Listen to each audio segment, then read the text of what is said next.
11. Does the Church of Rome believe in her own infallibility? Evening, ladies and gentlemen.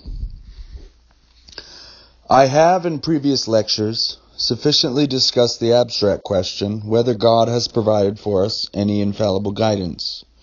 And I consider that I have shown that there is not the least reason to think that with respect to religious truth, God has dealt with us in a manner contrary to all his other dealings with us, by giving us such secure, never-failing means of arriving at knowledge as shall relieve us from the trouble of search and inquiry, and shall make error impossible.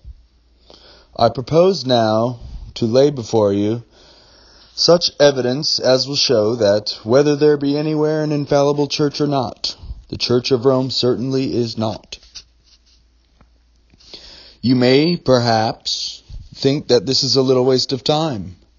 For if no church be infallible, it follows at once that the Church of Rome is not. It is true that in the present controversy, I constantly feel tempted to give points to our opponents. In the attempt to establish their case, they make so many false assumptions that if we make them a present of one, they are under no less difficulty when they come to the next step in the argument. But it is not as a mere matter of generosity that I refrain from pressing to the utmost the victory we have gained on the abstract question. Men are not influenced by mere logic. They will easily believe what they wish to believe, whether there be logical proof of it or not. Accordingly, you will seldom find in Romish books of controversy any of that discussion which has occupied us so long and which really concerns the fundamental point in controversy. It would be so very pleasant to have a guide able to save us all trouble and risk, and to whom we might implicitly commit ourselves, that Romish advocates generally spare themselves the pains of proving that such a guide exists, and prefer to take that for granted as a thing self-evident.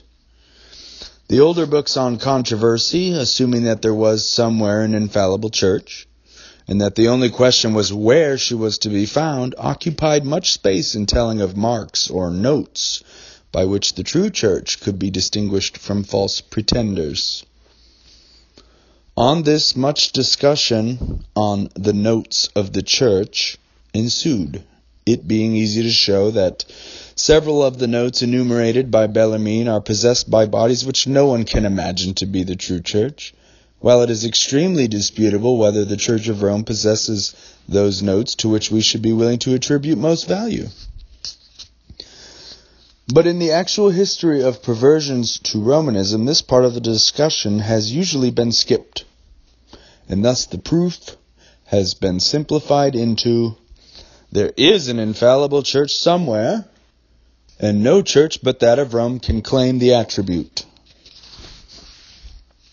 Now, although of the two propositions, the Church of Rome is infallible, other churches are not, the former is the one we deny, while we admit the latter. Romish advocates seldom offer any proof of the former, and spend all their declamation on the latter. They tell of errors committed by other communions, of theological problems wrongly solved, or of which no certain solution can be given, in the hope that the hearer, perplexed by so much uncertainty, may gladly accept offered guidance without scrutinizing its claims too minutely.